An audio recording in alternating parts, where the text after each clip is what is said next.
कड़ी शहर की अंजनी पार्क सोसाइटी में गटर का गंदा पानी सड़कों पर उबलने से स्थानीय निवासियों में भारी आक्रोश है। लंबे समय से ड्रेनेज सिस्टम की खराब स्थिति और नगर पालिका की लापरवाही के चलते हालात बदतर हो गए हैं। सड़कों पर जमा गंदे पानी से पूरे इलाके में बदबू फैल रही है, जिससे लोगों को मुंह ढककर निकलना पड़ रहा है।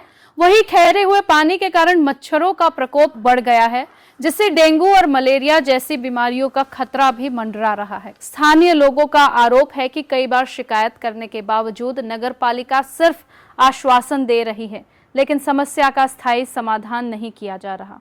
निवासियों ने चेतावनी दी है कि यदि जल्द समस्या का समाधान नहीं हुआ तो वे आंदोलन करेंगे और आने वाले चुनावों में मतदान का बहिष्कार करेंगे। कड़ी से संवाददाता भरत सिंह चौहान की रिपोर्ट।